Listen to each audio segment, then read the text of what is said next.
Sangat menarik sebetulnya approach dari Buddha Dharma. Jadi pada waktu uh, Siddhartha Gautama ini merenungkan, mencari jawaban mengapa kok ini selalu ada kegundahan meskipun semuanya nampaknya serba serba oke, dan beliau pun mencoba dengan cara yang berlawanan, yaitu hidup yang serba tidak oke, menjalankan bertapa dan sebagainya.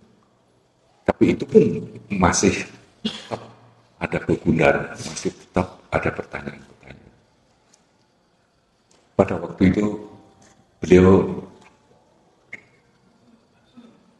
tidak mau menerima begitu saja janji-janji yang dijanjikan dalam Veda, bahwa jika kita semua menjalankan hal-hal tertentu, hidup dengan cara tertentu, ada ritualnya, ke tempat mungkin tempat pemujaan, dan melakukan ritual-ritual tertentu, nanti akan sampai kembali ke the great Brahma, dan mereka akan dibebaskan dari belenggu-belenggu kehidupan ini, dan nanti akan menjadi berakhir ya istilahnya di surga, meskipun itu tidak digunakan kata dibebaskan.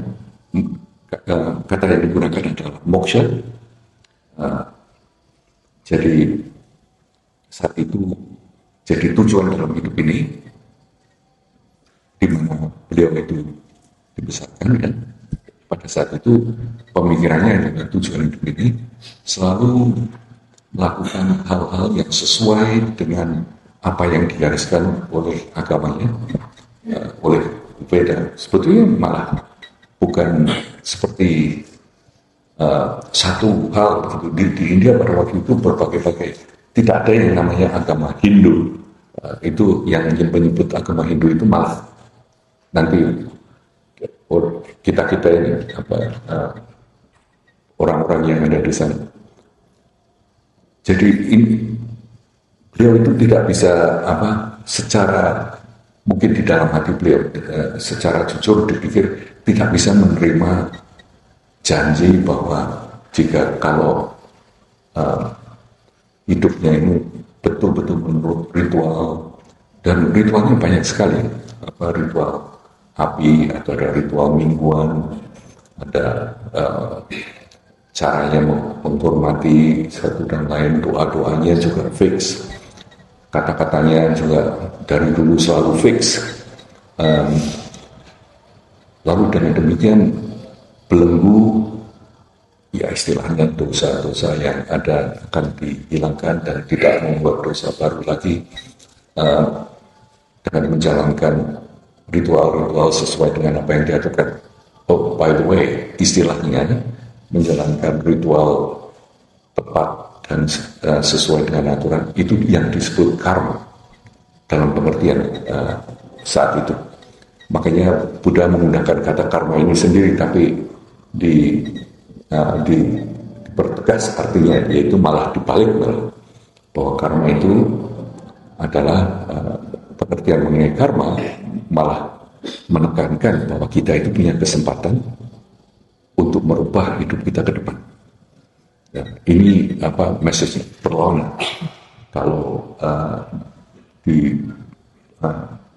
saat itu agama di saat beliau masih muda itu adalah karma, itu adalah melakukan hal-hal yang sesuai dengan aturan-aturan, ritual-ritual, pengertian-pengertian dari agama itu sendiri, dengan nanti dijanjikan akan ada suatu akhir di mana saat itu dibebaskan dari belenggu-belenggu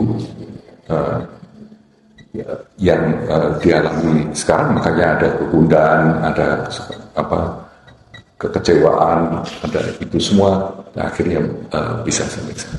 Beliau mempertanyakan, apakah itu cukup? Apakah beliau tidak pernah satu kali pun mengatakan itu salah. Ini memang ciri-ciri orang yang mungkin mempunyai cara pandang yang fair. Tapi beliau betul-betul ingin tahu yang sebenarnya ada itu apa. Yang sebenarnya ada. Ya tahu Buddha Darshan, right? We talk about that. Jadi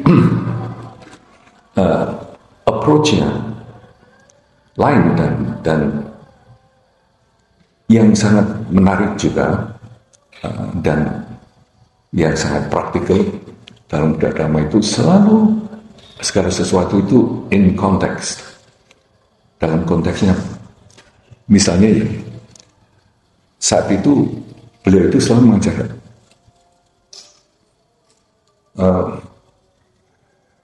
beliau menggunakan kata anubhuvigata. Jadi pelajaran ajaran ini selalu tidak cuma diberikan, tapi hanya bisa dimengerti secara bertahap, bit by bit. Selalu sesuai dengan kemampuan kita masing-masing. Makanya dikatakan, ini seperti turun ke laut, tidak langsung terjang, lalu tenggelam, tapi pelan-pelan sambil turun pantai yang landai, kemudian kita bisa mulai berenang, kemudian kita bisa selancar, bisa masuk ke dalam dan lainnya. Jadi perumpamaannya sangat indah sekali. Jadi selalu diperingatkan bahwa apa yang bisa kita serap, apa yang bisa kita ketahui, apa yang bisa kita buat, itu pun bertahap, sedikit demi sedikit.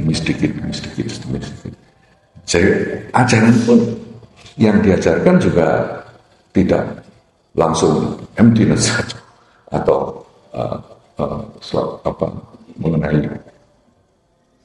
hal-hal yang mungkin rumit gitu, tapi tetap kerangkanya diberikan dari permulaan. Nih, intinya kita harus usahakan tahu benar-benar apa yang terjadi.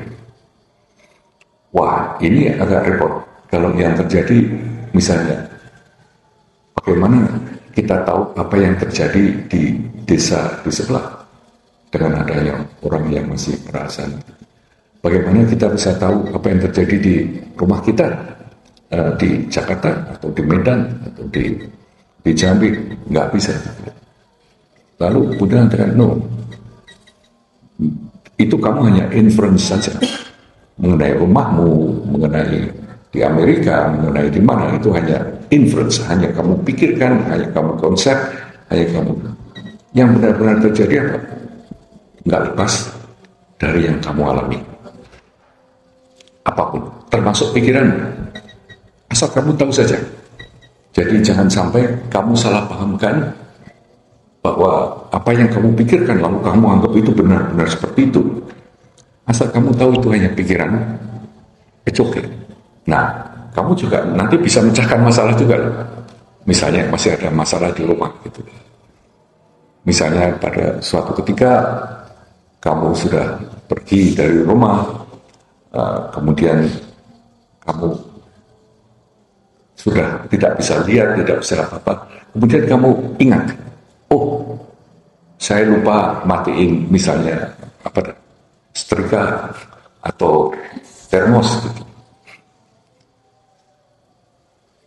Itu betul-betul kamu bisa lihat, it's the mind. Itu sama validnya dengan kalau kamu lihat.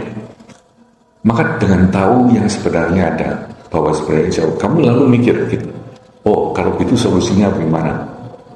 Minta tolong orang atau suruhan Gojek untuk matiin, atau kalau bisa dan sebagainya. Tapi you can do that. Atau kalau kebetulan ada orang yang pulang atau yang dekat, Semuanya itu hints selalu dengan apa yang kamu alami, sebisa-bisanya apa yang kamu tahu.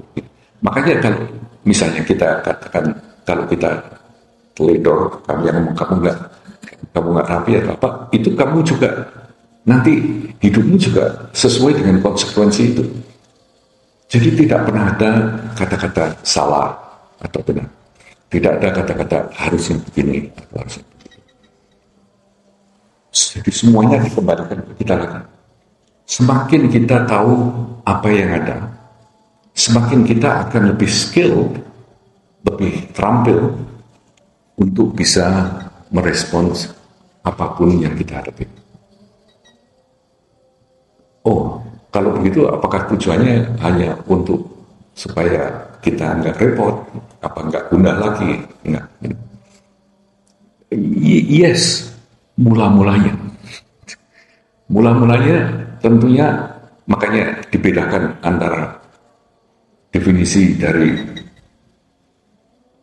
kebahagiaan tadi, misalnya pengetahuan, dengan hanya nyaman, kenyamanan, kesenangan, pleasure,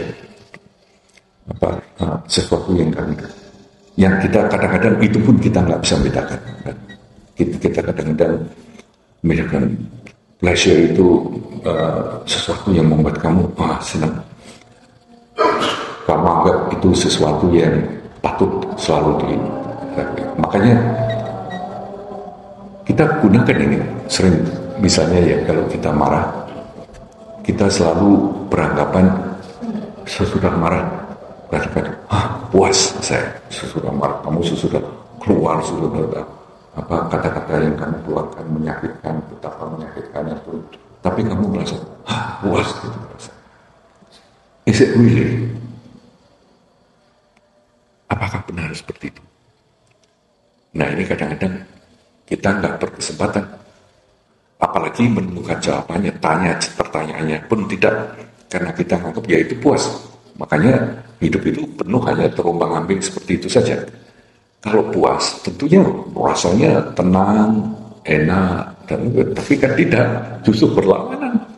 Apalagi yang paling susah, yang paling memberati di dalam hati kita ini, justru kalau marah ini ada rasa penyesalan.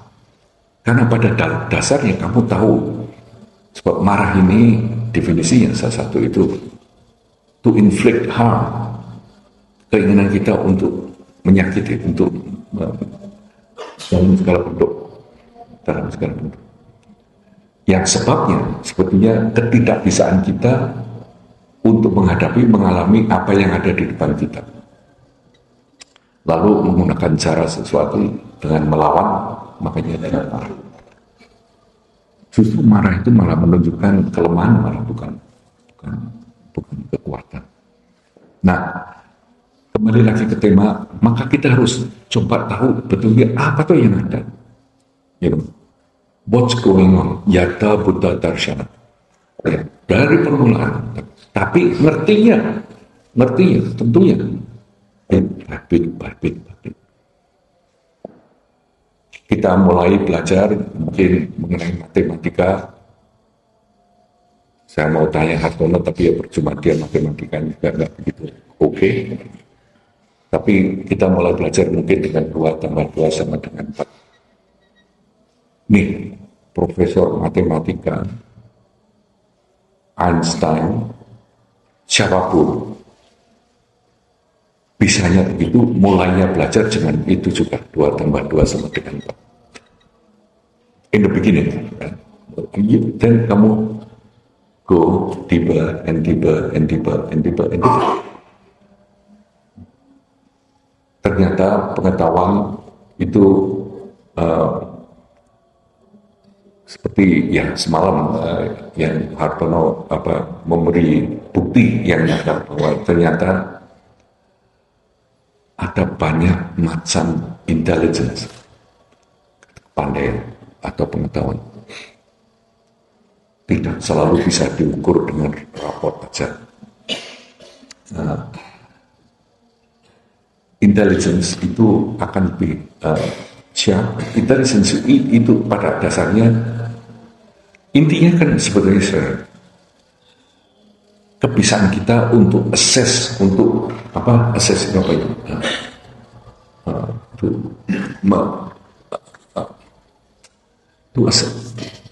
mengira mengetahui to assess what's going on, itu keadaannya ini seperti apa. Semakin kita bisa lihat bahwa sebetulnya seperti apa ini keadaannya ini, mengenal lapangan.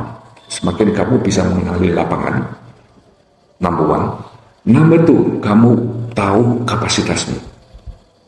Ini selalu relationship dari dua ini. Kamu tahu lapangan, kamu tahu kapasitasmu. Nah, masalah apapun, dengan kita tahu dua ini, apalagi kamu lalu jelas tujuannya apa, nanti akan tahu sendiri jalan keluarnya.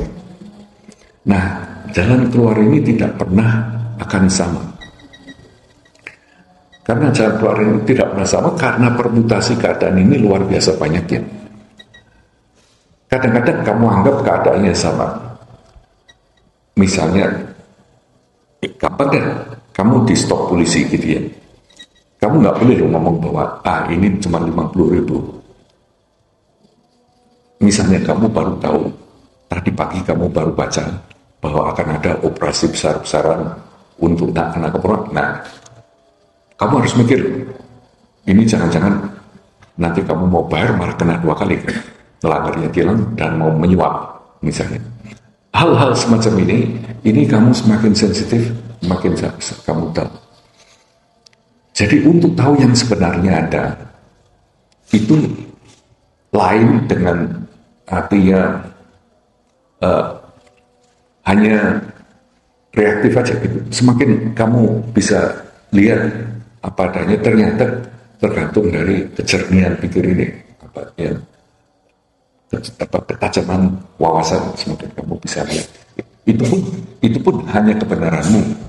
Tidak ada benar-benar yang benar seperti apa. Nah, yang dikejar. Anyway, lalu Siddhartha Gautama ini ingin cari jawabannya ini, yang sebenarnya ada. Apakah ada seperti formula, rumus-rumus sehingga hal ini bisa dipecahkan gitu. Tapi yang beliau temukan adalah sebetulnya very clear. Beliau bisa lihat begitu sederhananya, tapi akan sukar untuk diketahui karena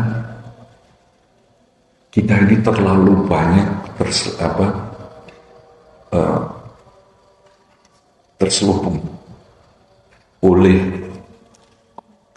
intinya terselubung oleh pola-pola kebiasaan kita yang membentuk seperti jaring-jaring yang seperti web. Semakin kita cari kebiasaan, misalnya kita kebiasaan, pakai contoh kebiasaan marah gitu. Setiap marah kita bikin lagi satu, seperti sarang laba-laba itu. Kalau kita tambah lama, tambah pekat, tambah kental, tambah tebal, itu habitual pattern, habitual pola-pola kebiasaan ini menjadi semakin pekat, menjadi semakin tebal. Kita malah menggantungkan dari pola kebiasaan itu untuk hidup, karena kita anggap itu saja yang ada. Makanya sering kan ya kita hidup ini selalu jalannya seperti robot aja. Seakan-akan dalam hard disk kita sudah ada jawaban-jawaban. Jadi begitu ini kita hadapi ini, kita cari dari memory bank, ini jawabannya apa. Lalu kalau kita mau mikir saja akan jelas bahwa that doesn't work. That doesn't work. Cara berpikir demikian. Makanya harus, kalau bisa, semakin kita nembus ke habitual pattern, satu persatu pola kebiasaan ini kita uraikan, kita dihilangkan, sehingga selalu akan ada suatu ketajaman pikir yang siap menghadapi apa saja, tanpa mengandalkan pola-pola kebiasaan tadi. Sebab pada dasarnya tentunya akan ada sesuatu yang akan bisa jamin. Nah, ini juga selalu dipertanyakan yang tadi ajarannya lama-lama tambah dalam. Kita pun juga seperti itu. Lama-lama kita bisa tambah lebih tahu. Dan itu nanti akan menjadi lebih berguna untuk membicarakan hal-hal yang mungkin lebih halus. Hal-hal seperti ya sekarang misalnya ambil contoh misalnya Hartono lagi semalam gitu ya. Mungkin 5 tahun yang lalu belum tahu cara-caranya. Sekarang setelah 5 tahun kemudian cara menghadapi orang, cara menghadapi situasi akan datang seakan-akan secara natural karena kamu tahu. Tapi itu nothing natural, nggak ada yang natural. Itu hanya tindakan itu artinya kamu sekarang lebih bisa lihat keadaannya. Kamu bisa apapun yang kamu hadapi selalu. Makanya perlu seperti wadah, perlu paradigma, perlu dipegang. Dan ternyata simpel juga bahwa dalam hidup ini ya kalau kita lihat kalau urusannya hanya ingin nyaman and happy and all that, kita ngerti bahwa ternyata semakin kita hanya mikirin kita sendiri mesti nggak bisa seperti itu. Makanya ini wadahnya kerangkanya lalu dibalik bahwa intinya selalu ingin berbuat baik buat yang lain, menolong, membantu, membawa benefit untuk yang lain. Kalau tidak, paling tidak kita tidak merugikan. Ini suatu wadah yang luar biasa sekali. Dalam wadah itu kita bisa ke kanan, bisa ke kiri, tapi nabraknya pun kalau nggak keluar dari sini selalu oke. Tapi ini pun juga sebetulnya sesuatu yang praktikal saja. It's a practical thing. Lalu yang dipertanyakan mungkin lalu yang betul-betul what's going on. Nah ini kelihatannya seperti kemarin disebutkan teori, tapi bukan. Jadi ini tampaknya hanya seperti penjelasan secara teknis yang mungkin tidak ada hubungannya dengan kita. Tapi bukan begitu. Maksud saya begini. Coba kita lihat lagi ya sekarang pengalaman kita sehari-hari. Mulai dari yang namanya Salim ini sampai hidup saya, apa yang saya inginkan sampai apa. Termasuk dalam Salim ini tentu ada kalian, termasuk kalian juga, termasuk apa yang saya alami, keluarga saya, apa-apa. Semuanya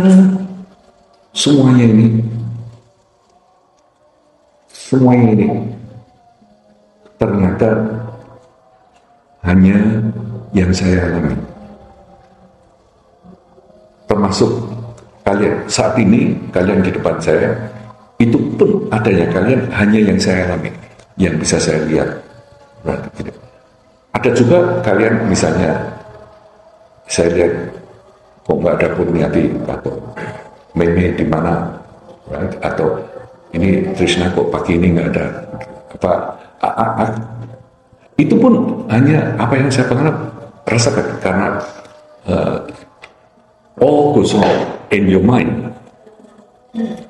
Lalu makanya di Buddha Dhamma kemudian tahap berikutnya sesudah kita ngurus mengenai how to mengatasi mencoba mengatasi ketundaan, mengatasi kedengkian, mengatasi kecemasan segala macam. Jadi kita mendapatkan sesuatu yang mungkin bisa disebut bahagia,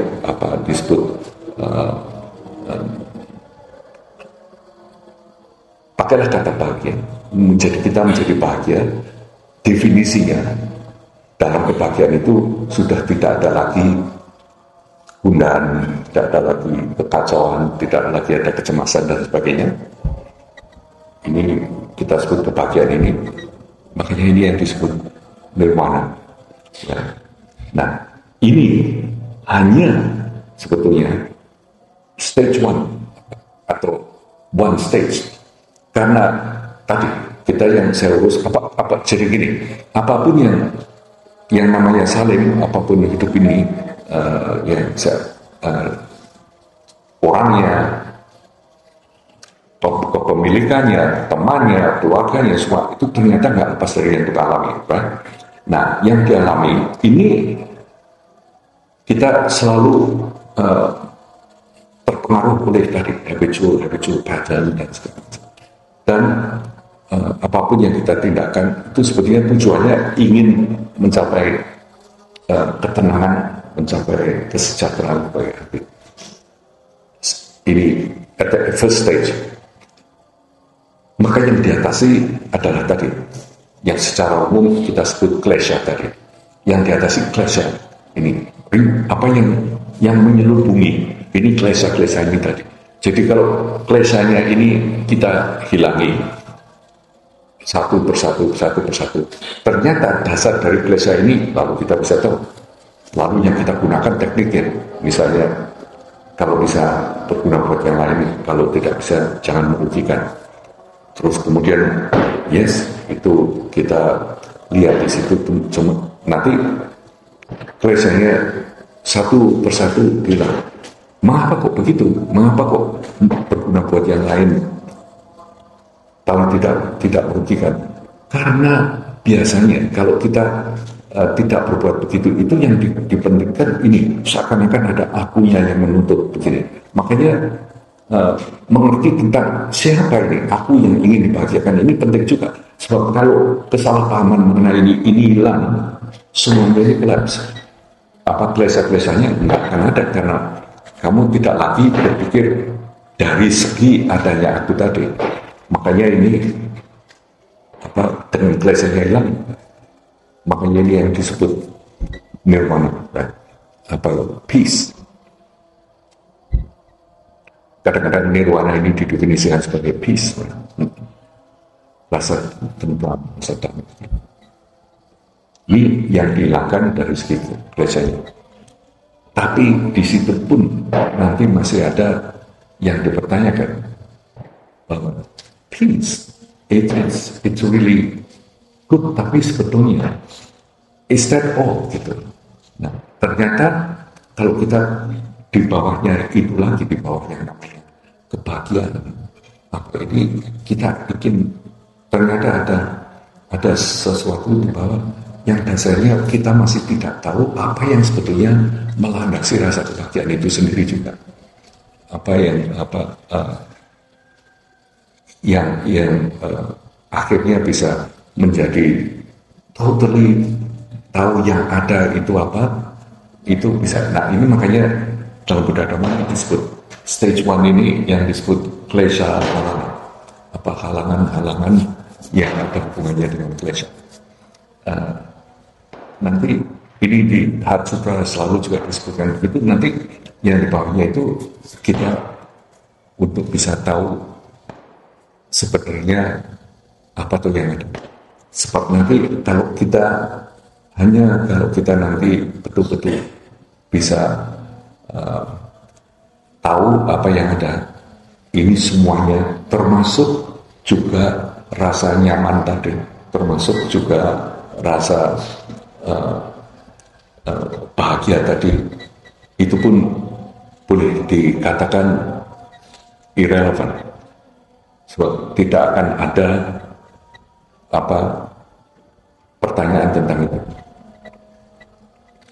Contohnya begini, buat yang belum tahu ya, Su Shansing ini sutradara yang mumpuni. Biasanya kalau ada pertunjukan di sini, cuman kita nggak ada waktu. Kemarin diusulkan oleh panitia itu fun night-nya ditunda sampai tahun depan karena mungkin nggak ada waktu. So it's okay. Nah itu biasanya Su Shansing ini sebagai sutradara waktunya mepet, atau aktrisnya juga tidak begitu banyak, tapi selalu luar biasa pertunjukan beliau.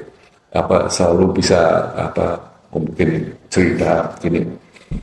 Nah aktornya ini kadang-kadang tugasnya macam-macam.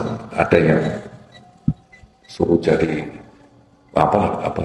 pingpong, ada yang jadi joy, anything gitu. Nah kita bayangkan ya, seandainya ada di pentas, mungkin ceritanya mungkin yang lebih serius. Misalnya pemain-pemainnya ini diberitahu, ini ada sinarionya, ini nanti ada ceritanya. Misalnya pemainnya ini nanti ceritanya, misalnya ada seorang gadis muda ini yang hidupnya susah dari permulaan sampai akhirnya dengan segala perjuangannya bertemu dengan banyak pengalaman dalam hidup, bertemu dengan tantangan-tantangan hidup, bertemu dengan orang-orang, bertemu dengan yang akhirnya semua bisa ditanggulangi. Akhirnya gadis ini happy at the end. Misalnya ada cerita semacam itu, concoction gitu. Boleh aja cerita semacam itu. Lalu ini tergantung sutradaranya kan. Sutradaranya plot. Ini kamu nanti kesini sana terus. Tapi aktor yang baik dan yang saya kagumi Su itu selalu actors dan actresses yang di bawah bimbingan Su itu betul-betul sepertinya menjiwai gitu. Somehow it becomes that. Itu is so nice. Nah ini juga dalam misalnya dalam pentas maupun dalam film itu orang aktor dan aktrisnya betul-betul semakin bisa menjiwai, semakin real kan ya. Nah betul akhirnya misalnya aktris ini harus memecahkan masalah. Misalnya film yang kemarin saya kepingin ingat judulnya itu The Shape of Water. Ya itu The Shape of Water. Ada kalian pernah lihat? Itu menang Oscar berapa tahun yang lalu. It's a nice movie. Bentuk dari air itu the shape of water. It's a very sweet movie. Nah di situ diterangkan akhirnya, cuman akhirnya juga very open. Misalnya akhirnya kemudian happy gitu. Kemudian akhirnya happy. Aktrisnya siapa, jadi pada saat itu nama pentasnya jadi misalnya Ana gitu ya. Terus akhirnya Ana ini meskipun mungkin saya nggak cerita seandainya kamu mau lihat movie-nya akhirnya, tapi it's a nice one. Meskipun not well anyway look, akhirnya nice. Akhirnya orangnya, daripada saya cerita itu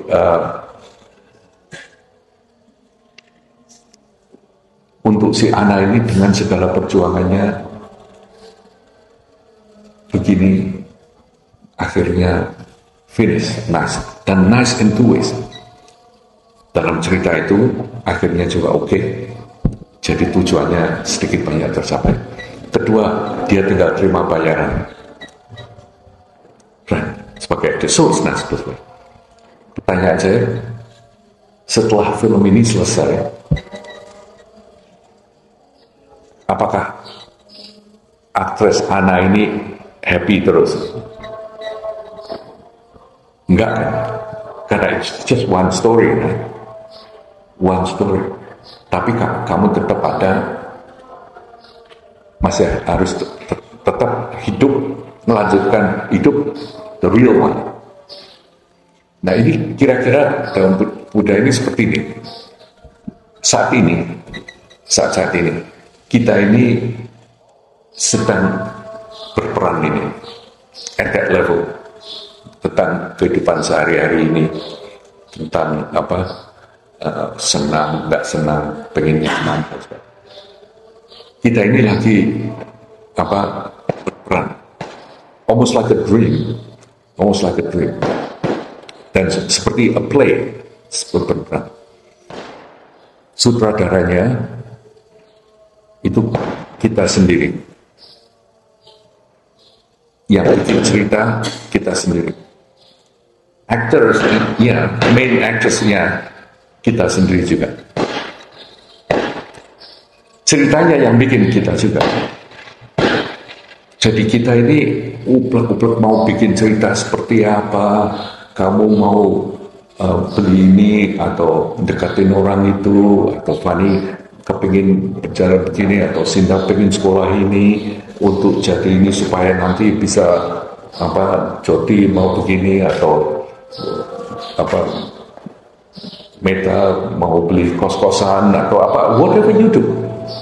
Sebetulnya itu hanya pentas, hanya di panggung, hanya bukan sandiwara. It's very real karena kamu the player di sana and you are very good actor. Makanya kamu kalau nangis beneran, kalau seneng beneran, according to you. Tapi kamu ini lupa bahwa di sini itu sebetulnya hanya pentas. It's a play. Kamu mau cari apa? It's a play. At the end, tutup, masuk kotak, selesai. Babak baru, new chapter. Kamu jadi aktor lain, ceritamu lain, kondisimu lain. Nah, tergantung kamunya. Mau cerita seperti apa? If you want to be happy, ada aturannya nih pakai. Kamu harus mikirin yang lain untuk ini, gini-gini. Itu pun, at the end, hanya cerita. Hanya pentas. Tapi lengkap ceritanya, mulai dilahirkan sampai akhir. Kita bersikukuh benar-benar, ini benar-benar seperti ini gitu. But it's not. Yes, but it's not. Karena adanya ya hanya ini, karena kita lagi mentas nih. Dan kita selalu bisa seperti gaya Netflix yang baru, kita bisa change the ending. You can actually use. Dan sorry to say, I'm sorry, ini setelah beberapa hari kalian ngotot-ngotot, seakan-akan saya mengguyur kamu pakai air dingin, bahwa life itu hanya sebetulnya seperti pentas. Ini yang Buddha tahu. Makanya dikatakan dukkha. Whatever you do, nggak mungkin lalu bisa. Tapi memang ada sebabnya begini. Jadi intinya Buddha itu ngajarin, ini loh, kalau kamu mau bikin cerita, ini kalau ini pakai ini ceritanya nice.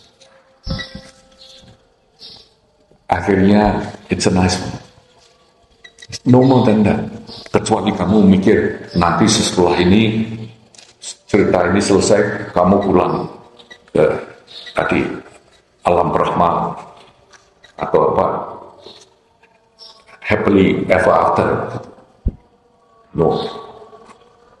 Bahkan banyak memang dari saudara-saudara kita meskipun yang Buddhis juga mikir nirwana itu seperti itu. It's not. Nirwana itu tidak ada adresnya. Dan juga kalau yang nggak begitu, lalu kita mikir seakan-akan, kita butuh ya pergi ke mana. Makanya ceritanya juga dikasih cerita supaya hebat. Kamu mau ke arah mana? Ke arah barat, Sukawati di sana. Ke arah timur, Abirati. Timurnya itu seberapa, baratnya itu seberapa.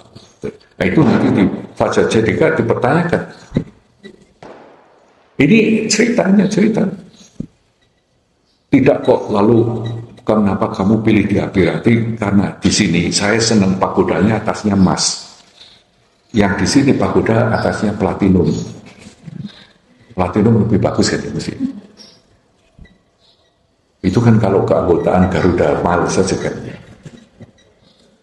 Kadang-kadang di hidup itu salah satu tujuan untuk dapat platinum juga, meskipun sangat sukar. Makanya iri hati kalau dia dapat platinum. Emas belum cukup. Jadi one way of looking at life itu sebetulnya seperti itu loh. Coba kamu pikir, at the end, nih, pakaianmu, seperti kalau kamu main sandiwara, ini juga kreatif loh, urusan kostum, ya, entah pakai keranjang, pakai selimut, pakai sapu, pakai apa, selalu the costume. It's same like us. Dokter, arsitek, laki-laki, perempuan. Saya punya rumah, ini dia. All just wrong. Why? Pertunjukan selesai, itu milik perusahaan, tinggal semua. Pulang nggak bawa apa-apa, back where you were from. Lahir karena kamu nggak bawa apa-apa, jadi semuanya harus ditinggal. Karena perginya juga nggak bawa apa-apa kan. Tengah-tengahnya kan kita bikin sandiwara ini, atau bukan sandiwara, it's real thing, it's real performance. Karena kita aktornya kita, tapi it's really you make things. Lalu, so what's that for? Tapi nggak bisa kita ngomong. Makanya kadang-kadang kalau orang mikir begini, udah cabut saja gitu. Ya cabut lagi, nanti lanjutin cerita lagi. Mau cabut kemana? Kalau kan ada terus. Kamu cuma mau ganti cerita. Itu kan kalau kamu main catur atau main halmaya. Main catur kalau sudah berkenan, mulai lagi gitu kan. Kalau kamu sudah mulai, you can't do that. Well, you can sebetulnya. Tapi di sini, jadi yang diatur dalam pertunjukan ini bukan menang, bukan kalah, bukan besar, bukan kecil, bukan it's all sebetulnya yang kamu alami pada saat ini. Nah, budaya terus, ini sesuatu kamu pack.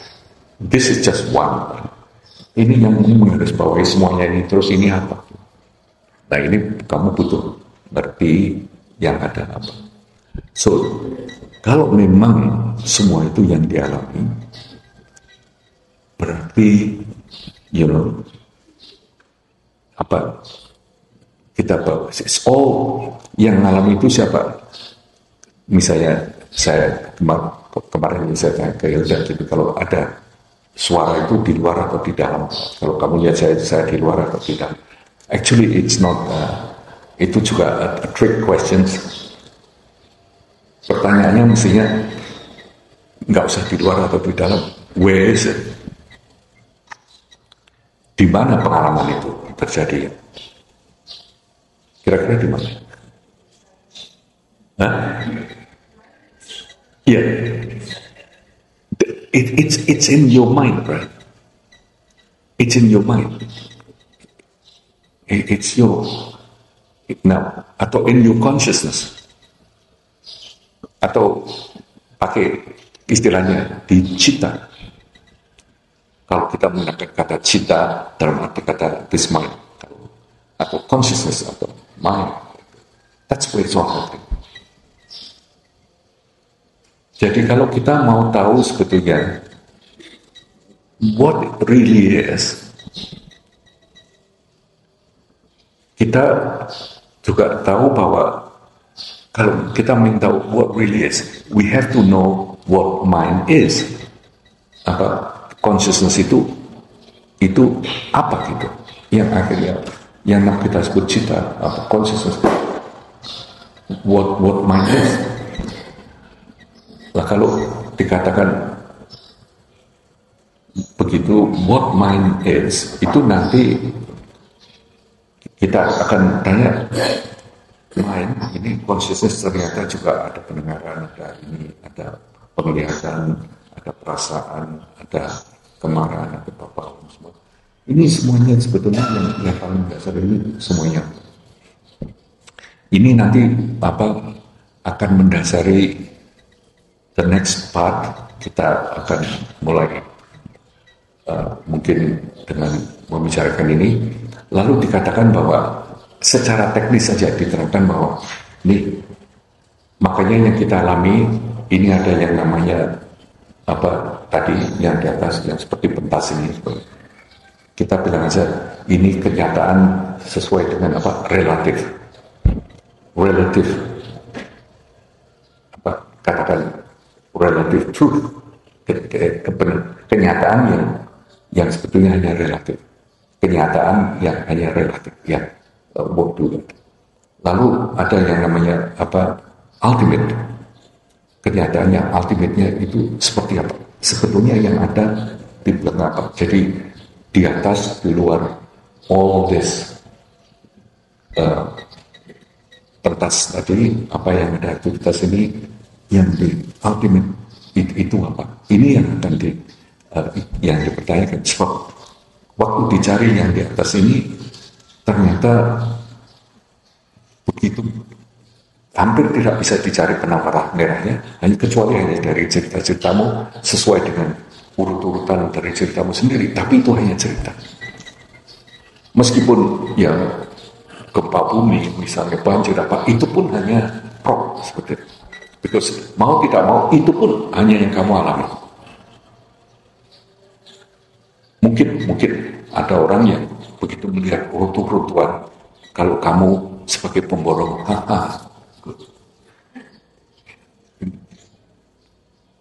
berapa tahun kontrak saya ini di sini. Bisa jadi orang ini depend on what you are. Ini nanti bisa sampai itu. Nah, ini nanti akan ada kata-kata apa? Sepertinya the nature of mind. Nanti kalau bisa lihat, itu hanya bisa dilihat in every situation, itu selalu akan ada itu. Jadi misalnya kita kalau the nature of water, ya, itu entah dalam bentuk lumpur, entah dalam bentuk kecap, entah dalam bentuk air minum, sirup atau apa, the nature of water is always there. Misalnya wetness, gitu. Atau itu pun juga misalnya kalau beku, itu pun juga masih ada, misalnya wow, atau artinya we try to get that. Nah, kata yang digunakan di sini itu ternyata nanti bahwa segala sesuatu itu hanya yang memungkinkan untuk kita tahu. Kata yang digunakan itu prakasya misalnya, atau prabhaswara, light, misalnya kalau ini gelap gulita ya, kita nggak bisa lihat, nggak bisa apa. Terus ada light, bukan light artinya mencorok ini, tapi yang memungkinkan itu untuk bisa tahu. Apa bisa lihat ini, yang memungkinkan kita bisa lihat ini light, right?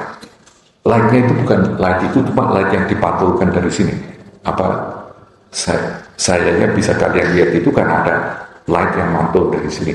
So kata yang digunakan seperti itu, makanya yang namanya prakasya. Prakasya ini seperti light atau prabhaswara. Prabhaswara ini juga clear light, bentuknya jernih. Light yang intinya hanya memungkinkan segala sesuatu itu untuk bisa diketahui.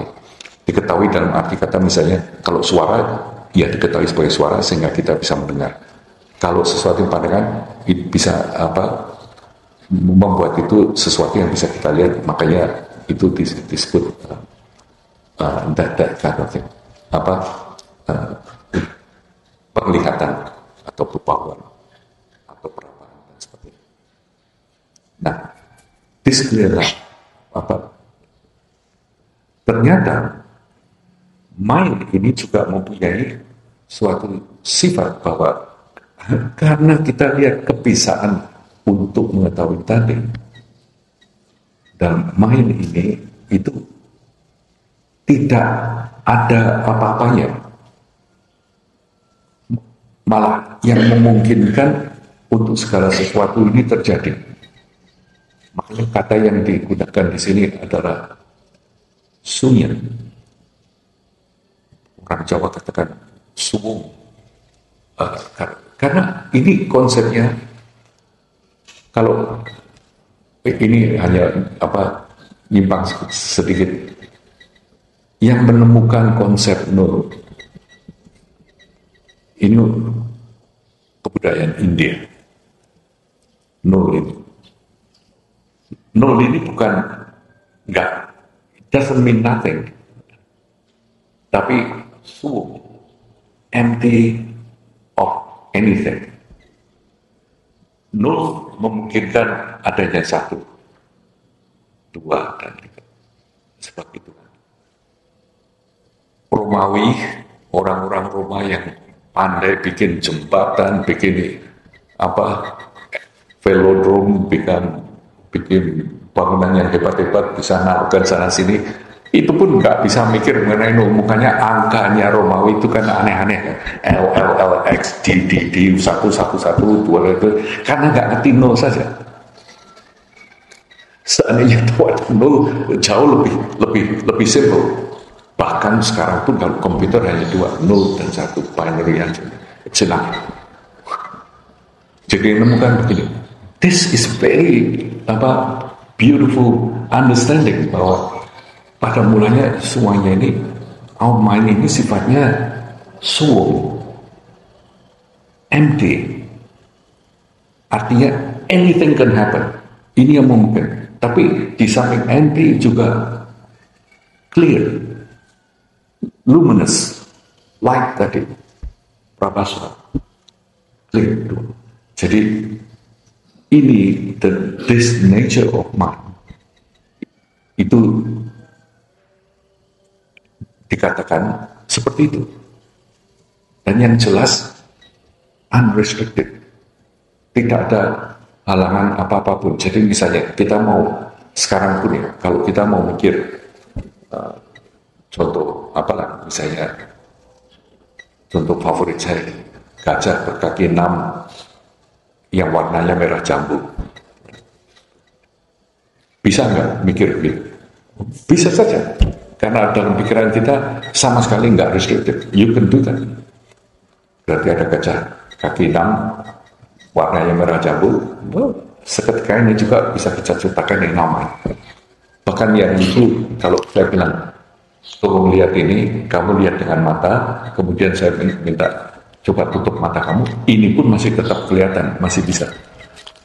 Jadi sebetulnya yang dilihat bukan ini kan, yang dilihat apapun yang sudah ada di dalam pikiran kita. Kita take image, ini nanti ini namanya representasi. Anyway, we won't go there. Cuma intinya mengapa kok saya bilang gitu. Nah, exercise meditasi ini nanti, terutama yang 2 menit, itu mencoba mengicipin. Seandainya isi dari yang kita rasakan ini, this mind, kita bisa lihat, lama-lama kita bisa lihat, datang pergi. Yang sisa apa? What is it at the end? Pada waktu itu, datang pergi. Jika tidak ada yang lewat, apakah berarti tidak ada apa-apa? No, there is still something.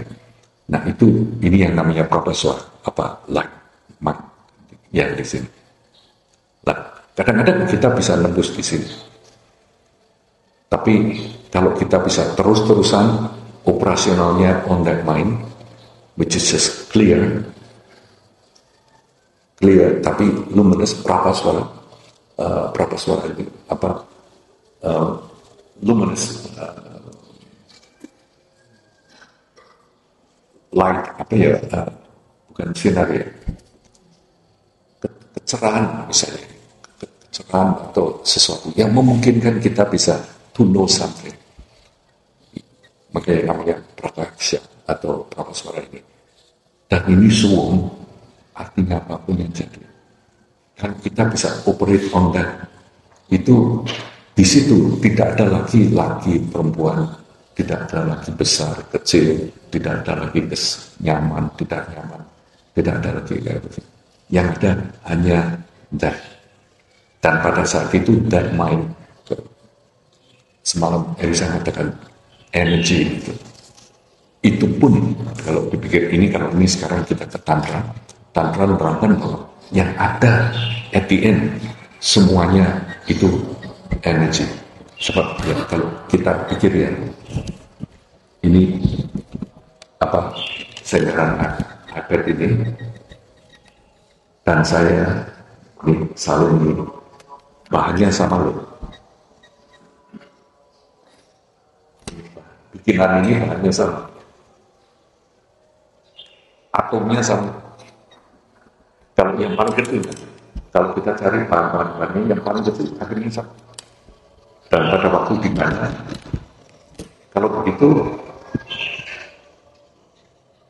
yang namanya mind ini beda enggak dengan itu?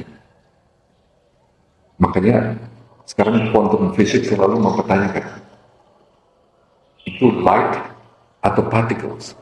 Light ini seperti mental, enggak materi, partikel materi.